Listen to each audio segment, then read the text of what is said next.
เราจะใช้ชีวิตข้ามคืนในหลุมลบภัยใต้ดินที่อเมริกาซึ่งหลุมลบภัยนี้เคยเป็นความลับสุดยอดของกองทัพอเมริกาเพราะมันคือบังเกอร์ที่มีระเบิดจรวดนิวเคลียร์อยู่ด้วยมันคือสุดยอดบังเกอร์ที่ให้คนหลบภัยได้ทุกรูปแบบไม่ว่าจะเป็นแผ่นดินไหวพายุทอร์เนโดรวมไปถึงภัยระดับสงครามโลกมันจะทนระเบิดนิวเคลียร์ได้ด้วยมันไม่เท่แต่มันเท่ระเบิดวันนี้เราจะได้เห็นว่ามันเป็นยังไงข้างในประตูมันหนาและหนักแค่ไหนมันถูกสร้างมายังไงมันทำงานยังไงและผมกับพ่อจะทำอะไรที่นี่ได้บ้างเรามาดูกันนะครับแต่ก่อนเริ่มอย่าลืมกดไลค์กดติดตามช่อง My Minute และอย่าลืมสั่งซื้อ My Snack มันฝรั่งทอดที่โคตรอร่อยและอย่าลืมเจอเราที่ถั่วด้วยนะครับป่ะสวัสดีครับผม My Minute นะครับวันนี้อยู่กับพ่อ Hey Dad Hey วันนี้เราจะอยู่ในบังเกอร์นิวเคลียร์หรือที่หลบภัยใต้ดินนะครับดูรอบข้างมันจะอยู่ที่ไหนมันจะอยู่ที่ไหนครับบอกเลยครับมันอยู่ข้างล่างพวกเราตรงนี้เลยมันอยู่ใต้ดินเลยครับแต่ก่อนเราไปใต้ดินเรามาสำรวจและดูข้างๆให้ข้อมูลก่อนนะครับเราอยู่ใจกลางของประเทศอเมริกาและเราอยู่ใจกลางรัฐของแคนซัสซึ่งในแคนซัสมันแทบไม่มีใครรอบข้างคือไม่มีอะไรจริงๆ What do you see Dad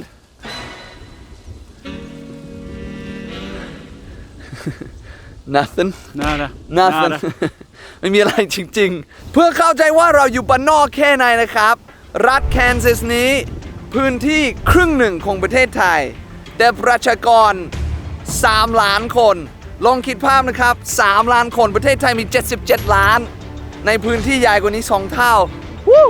ที่นี่คือชาวนาคนที่ปลูกข้าวโพดแล้วก็เกษตรกรนะครับมันเป็นพื้นที่โล่งและนั่นคือเหตุผลที่มันเป็นพื้นที่ดีมากเพื่อสร้างจรวดนิวเคลียร์ทุกสิ่งทุกอย่างที่เราจะเห็นวันนี้นะครับแล้วเขาจะสร้างระเบิดนิวเคลียร์จรวดนิวเคลียร์อยู่ใต้ดินบ้านนอกขนาดนี้เพื่ออะไร Why Dad We have United States in the middle It's very hard to get to the middle of the United States Okay Very strong, protected and not many people to live here ถ้าอย่างนั้นเพื่อให้ทุกคนนึกภาพออกว่าข้างๆมีอะไรบ้างเราบินโดรนละกันจากภาพมุมสูงจะเห็นว่าพื้นที่โล่งดูธรรมดาแต่มันคือพื้นที่ความลับสุดยอดของอเมริกาใครจะไปคิดว่าพื้นที่แห่งนี้ภายในใต้ดินจะมีระเบิดนิวเคลียร์ซ่อนอยู่เป็นจำนวนมากแต่ตอนนี้มันก็ได้ถูกปลดประจำการมากกว่า60 ปีแล้วซึ่งเราจะได้ชมกันวันนี้ทั้งหมดเลยจะบอกว่าพ่อของผมครับเขาเกษียณไปแล้วแต่เขาเคยเป็นวิศวกรเครื่องบินของกองทัพอากาศอเมริกาเขาทำงานกับเครื่องบินรบเขามีส่วนร่วมในการสร้างจรวดปัจจุบันแต่ที่เราอยู่วันนี้คือที่ยิงจรวดนิวเคลียร์ใต้ดินเขาจะเก็บไว้ตรงนี้แล้วถ้าวันไหนอเมริกาโดนโจมตีจากศัตรูช่วงนั้นคือรัสเซียนะครับมาเรียนประวัติศาสตร์กับ My Minute สมัยนั้นรัสเซียยิงจรวดดาวเทียมอันแรกในประวัติศาสตร์ขึ้นอวกาศแล้วอเมริกากลัวว่าเฮ้ยถ้าเขาสามารถส่งดาวเทียมขึ้นในอวกาศได้อันนั้นแปลว่าเขาสามารถยิงระเบิดนิวเคลียร์ข้ามโลกและโจมตีอเมริกาได้เพราะฉะนั้นอเมริการีบสร้างจรวดนิวเคลียร์ดาวนี้แหละเพื่อบอกรัสเซียว่าถ้าคุณโจมตีเรานะเราจะโจมตีคืนเขาไม่ได้สร้างมาวางแผนว่าเราจะโจมตีแน่นอนแต่เขาสร้างเพื่อป้องกันแบบเฮ้ยอย่าโจมตีกูนะกูเอาคืนแน่นอน Okay Dad what is this missile base This missile base was built 1959 to 1961 Okay 2 years of building It was operational for 4 years 1961 to 1965 And then after that they just closed it down After that they closed it down because we have new missiles Even better Bigger, faster, stronger, more powerful that needed a different facility to fit them. Dang! Do you remember the name? What type of missile it was? Yeah, this was an Atlas missile. It was the first ICBM for the United States. Okay, คำว่า ICBM คือ Intercontinental Intercontinental Ballistic Missile หรือว่าจรวดที่สามารถยิงข้ามโลกได้ ICBM แล้วนี่คือจรวดแรกที่เขาเอาระเบิดนิวเคลียร์ติดจรวดนั้น และเขาสามารถโจมตีคนอื่นได้ และเราจะเข้าไปดูข้างในที่เขาเก็บจรวดที่เขาสร้างห้องให้ทหารอเมริกา แล้วเขาอยู่กันยังไงเขาใช้ชีวิตยังไงและเราจะได้เห็นที่เก็บของจรวดด้วยครับและที่สำคัญเราจะต้องอยู่ค่ำคืนนะครับเราจะนอนที่นี่แหละนะครับนี่นะครับมันแค่นี้เหรอมันก็คือปูน That's it That's all This is all. Nothing else Nothing else. Nothing else แค่นี้แหละ This is the top of the missile silo. These big doors, the rocket goes down inside. Yep Down inside. These doors open. Boom The rocket comes up Yep and then blast. Boom เรายืนอยู่บนประตูที่จะเบิร์นมาและจรวดจะยิงขึ้นนะครับบอกเลยนะประตูสองข้างละ75 ตัน รวมกันคือ150 ตัน คือมันหนักมากเพราะมันต้องป้องกันจากการโจมตีที่เรายืนอยู่นะครับปูนมันหนา1 เมตรตรงประตู แล้วข้างที่เราจะไปใต้ดิน มันคือหนา3 เมตรครึ่งเอาง่ายสุดถ้าศัตรูมาโจมตีตรงนี้ มันจะไม่ทะลุถึงข้างล่างที่เขาสามารถยิงจรวดได้ อันนี้คือการระเบิดนิวเคลียร์นะเว้ยมันคือที่หลบภัยใต้ดินโคตรเท่เลยครับ This hole Yeah is 70 meters deep. โห 70 meters down. 70 เมตร อันนั้นคือเหมือนบ้านแบบเกือบ20 ชั้น อาจจะมากกว่า 20 ชั้น อาจจะ 25 ถึง 30 ชั้นเลยครับ บอกเลยครับ คุณอาจจะเดินผ่านตรงนี้ขับรถผ่านและไม่รู้เลยว่าตรงนี้คือระเบิดนิวเคลียร์ใต้ดินนะครับ มีแค่นี้แหละ ทางที่จะลงไปเห็นไหม มันแค่นั้นเลย และเขาตั้งใจสร้างแบบนี้ เพื่อว่าศัตรูมีดาวเทียม หรือบินเครื่องบิน มันจะขับผ่านไม่เห็นไม่รู้เลยว่า อันนี้คือระเบิดนิวเคลียร์นะครับ มันคือป้องกันมันต้องลึกลับทุกสิ่งทุกอย่างเลยครับ แต่ว่าก่อนเราลงไปใต้ดิน ผมอยากไปอีกที่หนึ่งก่อน อันนี้คือบังเกอร์นิวเคลียร์ที่เขารีโนเวทไปแล้วที่เขาตัดแปลงให้มันเป็นบ้าน มันจะมีโรงน้ำมีที่พักมีครัวมีทุกสิ่งทุกอย่าง ซึ่งมันก็เท่แล้วเราจะเรียกว่าเป็นบ้านหลบภัยสงครามนิวเคลียร์ใต้ดินนี้โดนระเบิดข้างบนนะรอดอยู่ข้างใน ถ้าก็ว่าซอมบี้ระบาดอะไรก็ตามที่จะเกิด อันนี้คือปลอดภัย เขาสร้างมาครบทุกอย่างแล้ว ซึ่งเราจะเข้าไปดูก่อน แต่ผมอยากจะอยู่ในที่ที่มันยังเก่ายังอยู่ในสภาพแบบร้างที่มันไม่ค่อยดี เพราะฉะนั้นอันนี้เราจะมาดูก่อนแบบดีๆรีโนเวทเสร็จแล้วมันดีแค่ไหน และจากนั้นอันที่เราจะอยู่ค่ำคืนคืออันที่เขายังไม่ได้รีโนเวทเขาเริ่มแล้ว แต่มันยังไม่ได้ดีเท่านี้นะครับ ผมอยากจะแบบอยู่กับความรู้สึกเก่าๆแบบฟีลแบบบรรยากาศเก่าเลยครับไปเราเข้าไปก่อน Maybe, you know? Now, he's got a heavy duty door here. I'll show you. ว้าว Come on in. Feature with the door That's cool. is a little gun port. So you actually got angles to. You can I'm shoot doing it. that. That's right. Yeah. ระหว่างทางเดิน เราก็ได้เห็นรูปภาพเมื่อ 60 ปีที่แล้วว่าที่นี่มันถูกสร้างมายังไง ก็คือขุดหลุมใหญ่หลาย10 เมตรเลย แล้วเหล็กที่ใช้คือหนาสุดๆ และนี่คือจรวดนิวเคลียร์ที่เคยอยู่ที่นี่ He's trying to take care of his. เท่เลย กดปุ่มแล้ว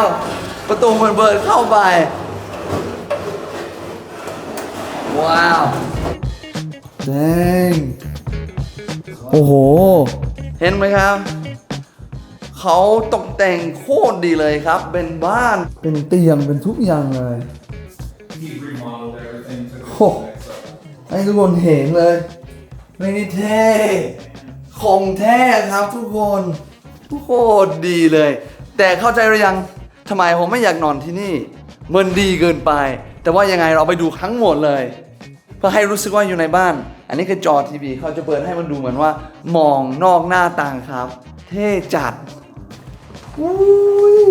look at that dang this is intense มันเดินลงไปได้หลายชั้นเลย และเขารีโนเวทสวยและอยู่สบายเกิน และเรากำลังจะไปดูจุดปล่อยจรวดนิวเคลียร์ใต้ดิน โอ้โห ประตูมันหนามาก หนักจริงๆ อันนี้คือห้องที่ระเบิดจรวดเคยอยู่ครับ มันเท่ระเบิด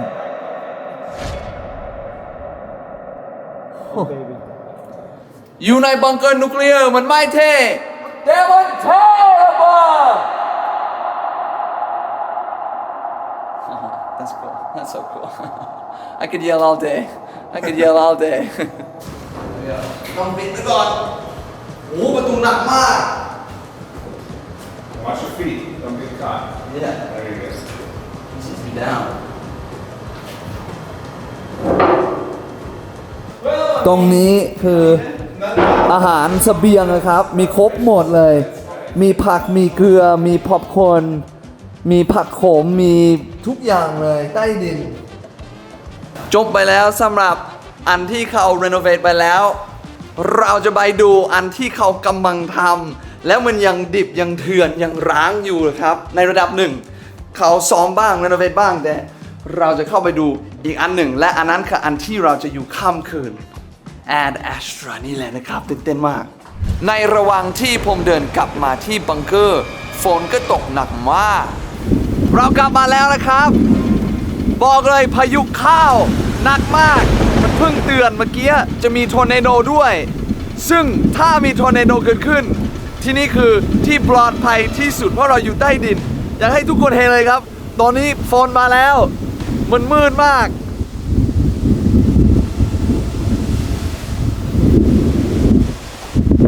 Tornado might be coming. เดี๋ยวถ้าอย่างนั้นเราจะเข้าไปแล้ว แล้วเราจะอยู่ค่ำคืนนะครับ ในบังเกอร์นิวเคลียร์หรือ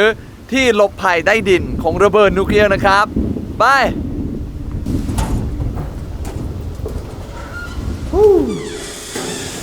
ว้าวเนี่ยพอเราโอ้ Whoa. Yeah. Whoa. Bad wind. ว้าวแรงจริงอ่ะว้าว look at that dad Wow. Yeah, let's go. เดี๋ยวสิ่งแรกกูเป็นนกอินทรี Dad say นกอินทรี Not in sea. โอ้มันลงไป แล้วพอเราลงมาอุณหภูมิมันเย็นลงทันทีเลยครับทุกคน Hello อันนี้ไม่เหมือนอันแรกที่เราไปดูแล้ว อันนี้คือโล่ง Security door. Solid steel. โอเค อันนี้คือทางเข้าปลอดภัยมาก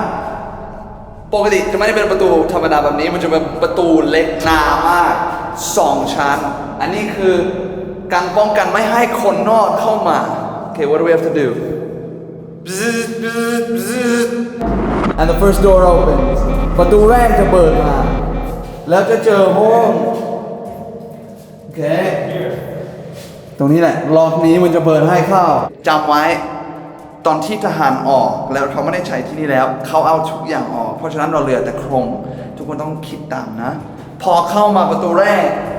ปุ๊บประตูนี้จะปิด เราจะต้องกดฝั่งนี้ มันจะมีกล้องจะต้องกดรหัส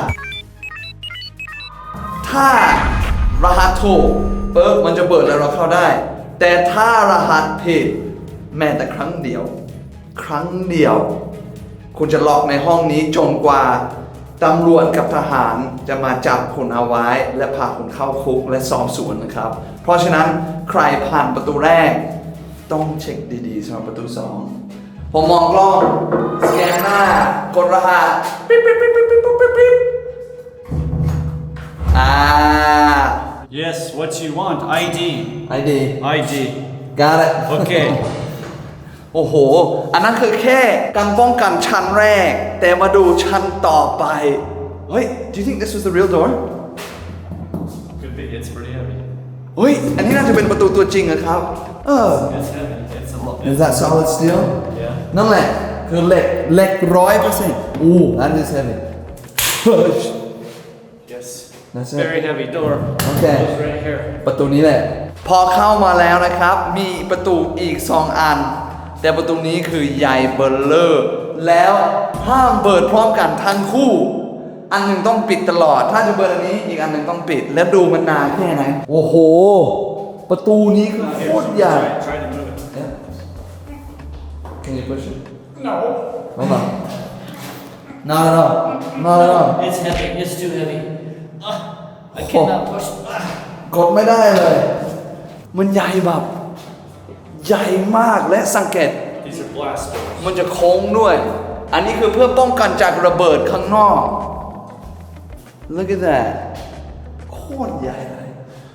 โอ้และเขาจำไว้นะ อันนี้ที่นี่มันเก่า60 กว่าปี เท่ว้าว What would be the purpose of that? Because these doors are so heavy, they would smash the wall. มีสปริงด้วย ไม่งั้นอันนี้ก็จะชนกำแพงและกำแพงแตกเลยครับ อันนี้ใหญ่มาก ดูเปรียบเทียบกับมือแดงพอเราเปิดประตูแรก เราต้องเดินเข้าไป Number 1 door, blast door. Number 1. first one Number 2, blast door. Same door. can this one open and close No, no let me try. don't hurt yourself Yeah, that's I can do it. okay one two โอ้โหหนักชิบหาย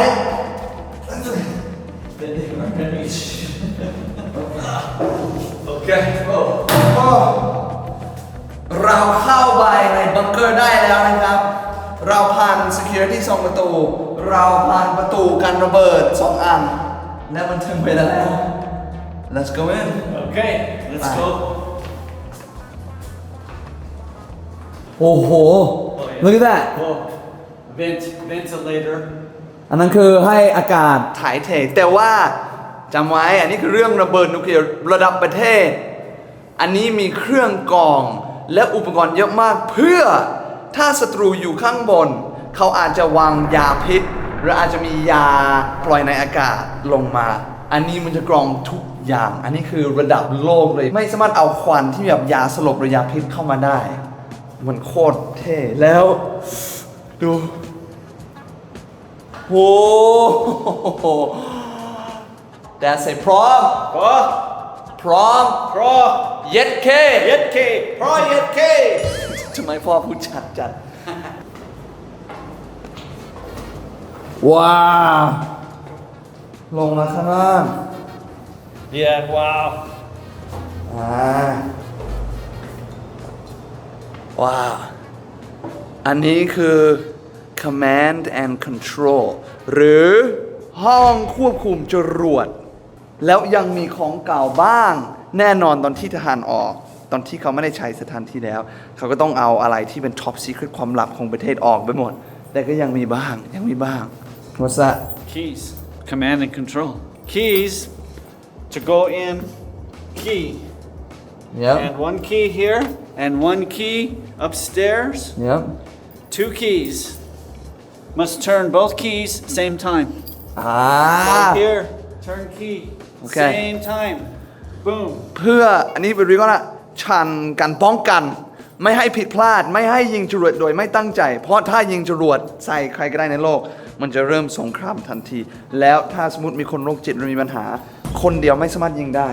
อันนี้คือที่ควบคุมเลือกทิศทางเลือกว่าจะยิงไปที่ไหน แต่คนเดียวไม่สามารถใส่กุญแจและยิงจรวดได้ ต้องมีคนหนึ่งตรงนี้มีรหัสกุญแจ ต้องมีคนที่สองคนละชั้น คนละ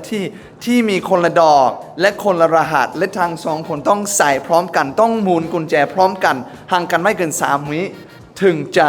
เตรียมจรวดยิงนะครับ แล้วหลังจากนั้นพอทางสองคนทำพร้อมแล้ว ต้องมีคนที่3ที่เป็นคนที่กดยิงนะครับ อันนี้คือหลายชั้นของการป้องกันการยิงพลาดนะครับ Do you think this is the real thing? Yes. I've seen the real things Yep. in today's world. Yep. And this is very similar. เหมือนกับปัจจุบันนี้ But there are multiple desks. อ๋อมันจะมีเยอะ And the two keys, one man cannot turn both keys. right And wow and this gives all status of the rocket and all status of the bomb. right Bombs. right And all status of the weather right and communication back to President of the United States okay to say, go. มันต้องแบบ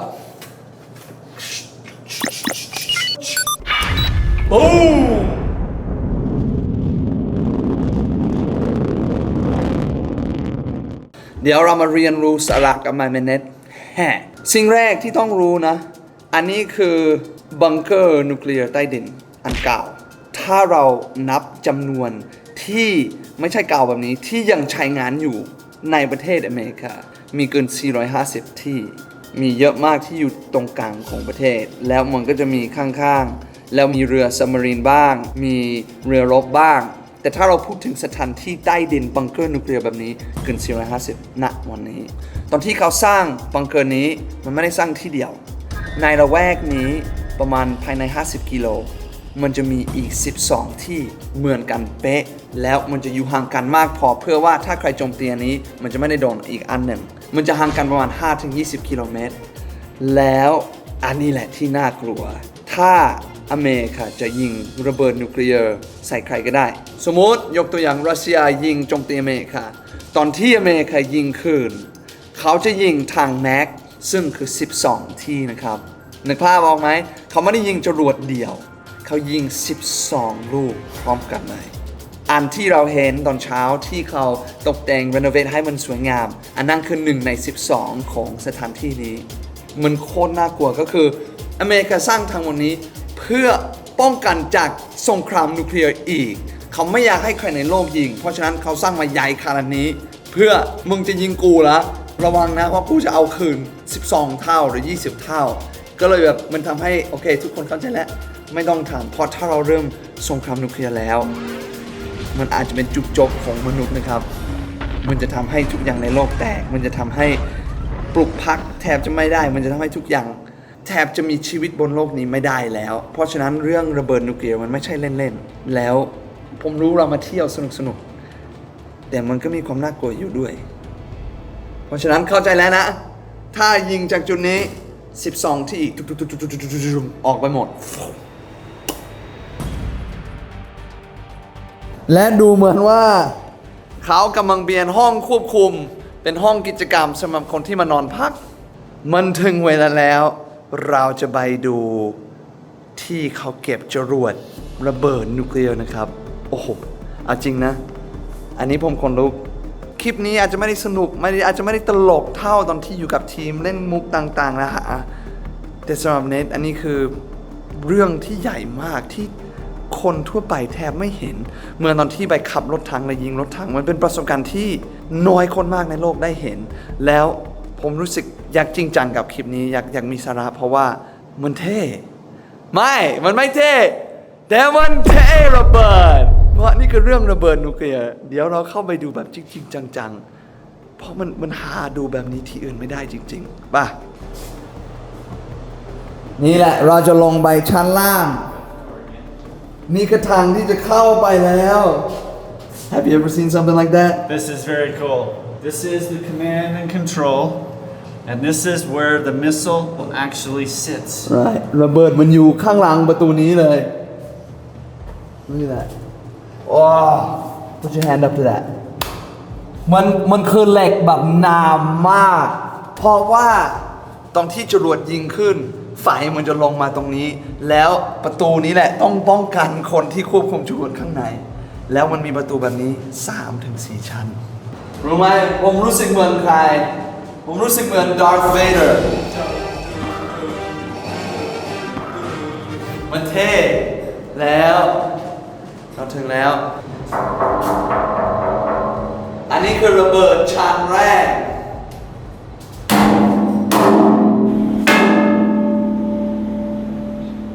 เท่ครับพร้อม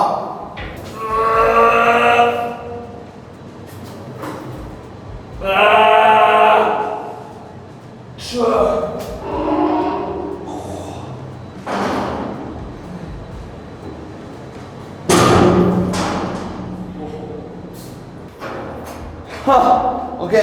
ฝั่งนี้มันปิดแล้ว แต่มันจะมีสายไฟที่ทุกสิ่งทุกอย่างที่เชื่อมคอมกับระเบิด อันนี้คือประตูสุดท้าย Let's do it.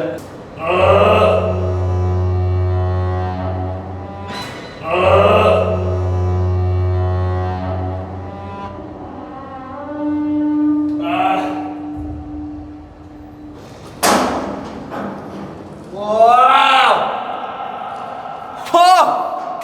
มันโคตรเท่ทุกคน อันนี้คือสูง 10 meters. 70 เมตรพร้อม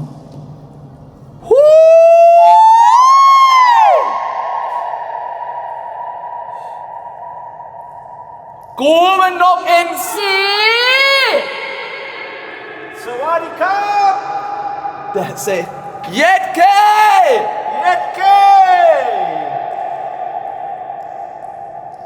มันคือเอ็กโคแบบโคตรเลย ตรงนี้คือตอนที่เราอยู่ข้างบนแล้วบอกว่าประตูที่เปิดเพื่อยิงจรวด ดูพ่อแล้วดูข้างในโอ้โหทุกคนเห็นสปริงไหม1 2 3มันจะมี4อันแล้วจรวดทุกอย่างมันจะห้อยอยู่บนสปริงเพราะอะไรเพราะเขากลัวว่าพอมีจรวดระเบิดนิวเคลียร์ตรงนี้สมมติแผ่นดินไหวทุกอย่างสั่นถ้ามันพังหรือถ้าจรวดขยับแล้วมันระเบิดมันอันตรายมากเพราะฉะนั้นเขาสร้างทุกอย่างอยู่บนสปริงแบบนี้แล้วมันลอยกลางอากาศเพราะฉะนั้นถ้ามีแผ่นดินไหวมันก็เด้งมันไม่ได้คว่ำมันไม่ได้มีแรงกระแทกอะไรเลยมันเขาสร้างทุกอย่างแล้วอยากเห็นความหนาไหมความหนาของปูนหนา4 เมตรอันนี้คือ2แล้วมันจะมีฝั่งนี้ด้วยยาวถึงอันนี้นะครับว้า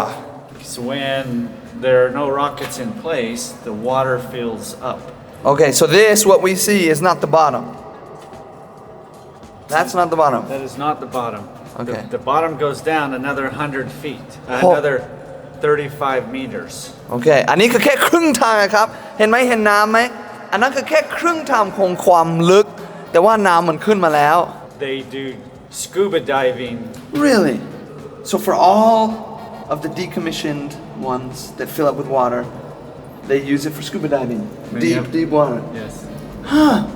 ก็เพราะตรงนี้มันไม่ใกล้ทะเลเขาไม่สามารถไปเรียนสกูบ้าที่ทะเลได้ มันต้องบินแบบ4 ชั่วโมง 5 ชั่วโมงเขาก็เลยเจอแบบนี้ที่มันลึก 70 เมตร คนก็มาเรียนรู้ที่จะเล่นสกูบ้าตรงนี้ได้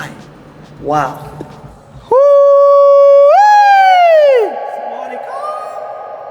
ยัดเก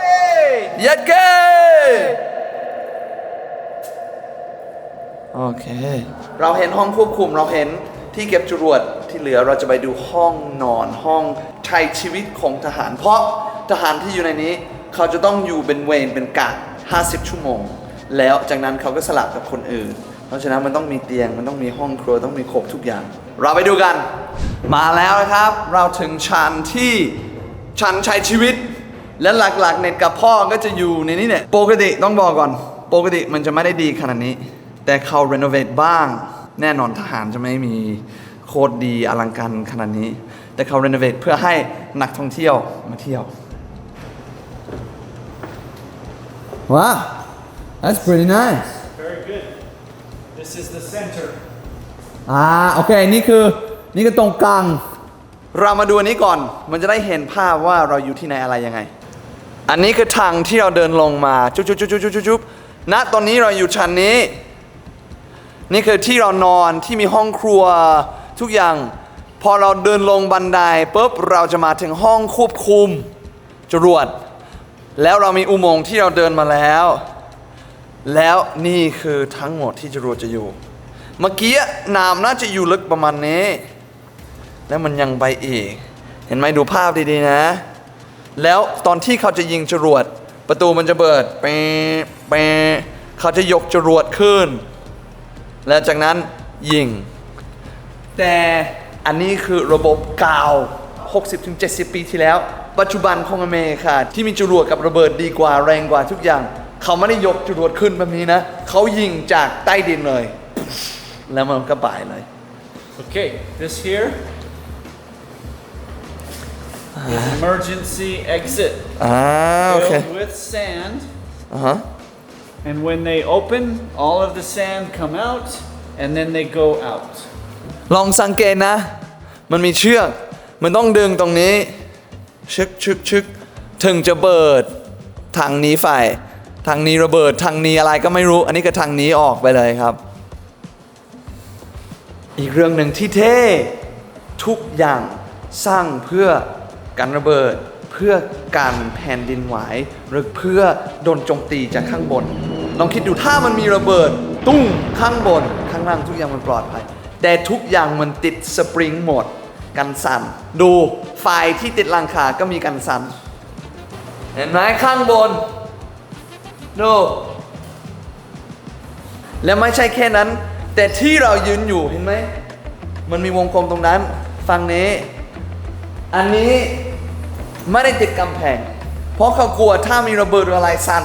มันจะทำให้ตรงนี้พังเพราะฉะนั้นอันนี้ก็ชั้นลอยและเวทีที่มันลอยอันนี้จะมีสปริงที่ติดกับข้างบนถ้ามีแผ่นดินไหวหรืออะไรเกิดขึ้นตรงกลางมันจะขยับแต่ไม่มีอะไรแตกถ้าดูในนี้นะครับเห็นไหมมันไม่ได้ติดทุกอย่างมันโล่งแล้วมันลอยอยู่มันจะขยับได้เรามาดูห้องนอนห้องน้ำแต่อันนี้ก็เหมือนโรงแรมทั่วไปครับแต่มันก็เท่เพราะเราอยู่ใต้ดินนี่แหละก็ห้องน้ำปกติทั่วไปนะห้องนอนแล้วก็ห้องนอนอันนั้นจบไปแล้วสำหรับทัวร์รอบบังเกอร์นิวเคลียร์ทั้งหมดของที่หลบภัยใต้ดินแต่ว่าเราก็จะต้องอยู่ค่ำคืนไม่รู้จะทำอะไรเพิ่งคิดได้ไม่ได้เอาอาหารอะไรมาเราไม่ได้เตรียมอะไรมาโอ้ Everything on springs. โอ้โหทุกอย่างมันติดสปริง Electric box. กันสั่นเลยครับทุกอย่างเลยโอ้เอาจริงนะไม่รู้เน็ตกับพ่อจะทำอะไรคืนนี้แต่เราก็จะอยู่ข้ามคืนอยู่แล้วเพราะฉะนั้นก็รอดูนี่แหละมีของเยอะมากเลยครับอ้าวและดูสิเขามีแก้วของ My Snack Tour ด้วยครับมี My Snack ด้วยนี่ของดีครับ และอย่าลืมนะเราจะออกทัวร์รอบประเทศไทยเราจะจัด My Made Net ทัวร์รอบประเทศไทยนะครับพร้อมของแจกเยอะมากรางวัลสุดพิเศษเกมสนุกและสินค้า Limited Edition อยากจะเจอแฟนคลับทุกคนทั่วประเทศนะครับเราจะไปทั่วไทยทุกภาคนะครับสุราษฎร์หาดใหญ่ศรีราชากรุงเทพเชียงใหม่นครสวรรค์อุบลขอนแก่นโคราชและที่อื่นๆนะครับและทุกคนจะได้มีโอกาสลองชิม My Snack ด้วยนะครับทุกคนเข้าฟรีนะครับไม่มีค่าเข้าเลยครับทุกคนสามารถมาสนุกด้วยและที่สำคัญลงทะเบียนก่อนเข้างานเพื่อได้ส่วนลดสินค้าแบบพิเศษมากนะครับมาเจอ My Man Net โค้ชนายบอยรีวิวของพีเอลชาร์ปบอลและทุกคนในทีมงานนะครับหวังว่าจะได้เจอกันนะครับ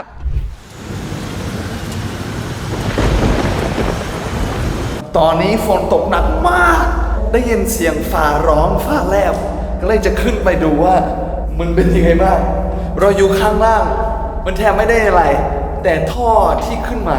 มันจะมีเสียงลงมาโอ้ฟ้าแลบใหญ่เลยโอ้แม่ไม่ใส่โอ้ฟ้าแลบโอ้